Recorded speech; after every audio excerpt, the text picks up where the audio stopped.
how I got Jane to sleep through the night, as well as like her crib and all that fun stuff that I know a lot of moms have problems with. I will say this first, that I know every child is different. I do believe that Jane actually likes sleeping. She has been a good sleeper since the beginning, so this method might not work on your child if your child refuses to sleep or whatnot, but these are just a few tips that I used, a few things that I did that I believe helped us in the long run. Jane sleeps from about 8 p.m. until between 7 and 8 a.m. She doesn't wake up anymore. She's been sleeping through the night for a while now, and obviously there are regression times. If you're a new mom, you might not know what that means, but basically your 4-month-old could sleep through the night, and then whether it's a growth spurt or teething or whatnot, they could have a regression where they go back to waking up 2 or 3 times a night. But those are just phases you have to remember, and that they all pass. So the first thing is that we put Jane in her crib pretty early. We had her in our room for a while when she was really little, but around 3 months, I think, we started putting her in her crib. And I think that made it so she's very used to her crib. She actually likes her crib. Even though she's almost 2, I don't see us moving into a toddler bed anytime soon, but that's a totally different video. My main thing with getting her to sleep is having a schedule. I know it's hard for a lot of people to have a schedule. Having a schedule has really made it so I know when she's tired, I know when she's hungry. If you don't have a set schedule for nap and bedtime, then they might not necessarily be tired. And if your child isn't tired, or if your child is overtired, it can be pretty much impossible to put them to sleep. So I followed a certain schedule so that I knew that she was tired when the time came for nap and bedtime. So whenever we get ready to go to bed, I know that she's tired, so she goes to sleep basically right away. So that's tip number 1. Also, a bedtime routine is very key. That way your child knows that it's almost time for them to go to sleep. Obviously, nap time is a little different, but you can have a smaller, shorter routine for nap time as well if you feel like you need that. But basically, we give her a bath every single night. No, it's not necessary because she's not always super dirty, but it calms her down, and we know, or she knows, that it's almost time for bed after that. Then we lotion her up and we put her jammies on. We go brush her teeth and we brush her hair. We read a few books. We say our prayers, and we turn off the light. We give each other a hug and kiss, turn on her noise machine, and then I put her in the crib. And I put her in awake.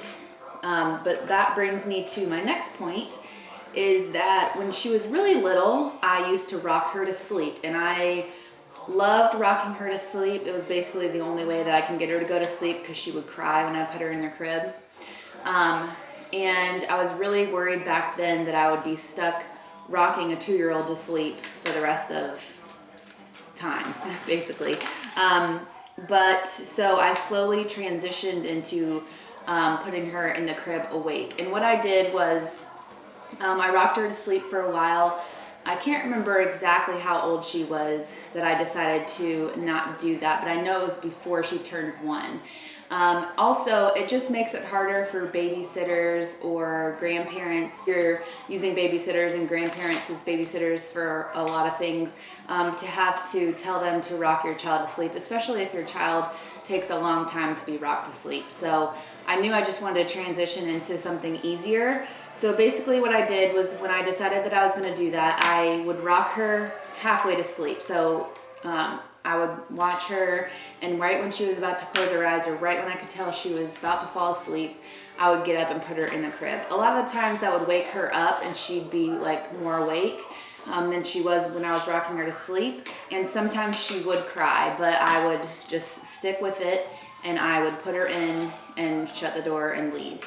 A lot of things that I've read is not to sneak out of your child's room when they're not looking, especially like when they wake up in the middle of the night as well. You don't want to just like sneak out and then they like look for you and you're disappeared. That makes them even more upset and scared. And whenever you put them in their crib, they think that you're gonna disappear any minute and they'll cry and not like that. So the key is just to tell them it's time to go to sleep. Mommy will be back soon, or daddy will be back soon. You're gonna take a little nap, or I'll see you in the morning, and then let them see you walk out even if they do cry. And now with the crying thing, well, let me actually just get into the next point. After a while after that, putting her in halfway asleep, halfway awake, I started to put her in her crib for nap times when she was wide awake. I would just do our little our little nap time routine, give her a hug and a kiss, and turn the noise machine on. I would put her in the crib and show her her lovey that she likes, and her blankets and her passy, and some other stuffed animals that were in there. I would tell her it was time for a nap, and I would walk out. There were times where she was really tired and she would just go to sleep on her own, and then other times where she was definitely upset and cried.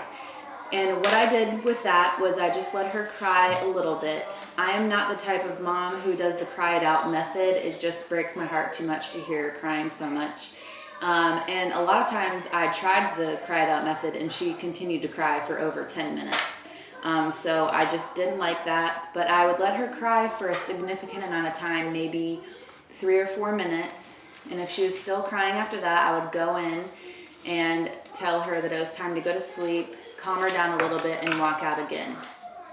And that brings me to my next point. Now this is for children that don't need to be breastfed or fed formula or bottles or whatever in the middle of the night anymore, when you don't need to actually go in and when they can actually sleep through the night.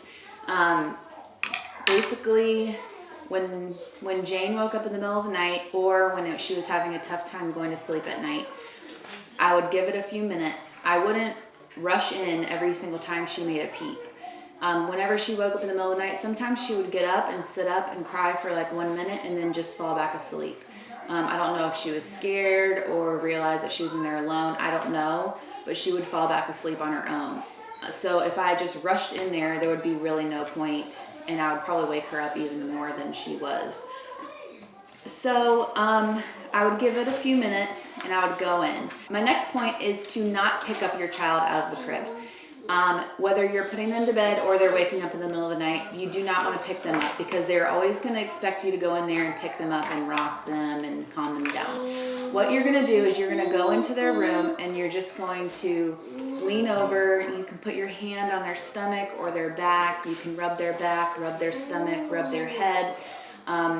You are not going to say anything. I know it sounds weird, but if you start talking to them, it's going to wake them up more. It's going to get them more upset that you're not picking them up. So you're not going to say anything. You're just going to go in there and comfort them. Most of the time when you go in there, they're just going to stop crying already. Or at least Jane did. As soon as I walked in, she would stop crying.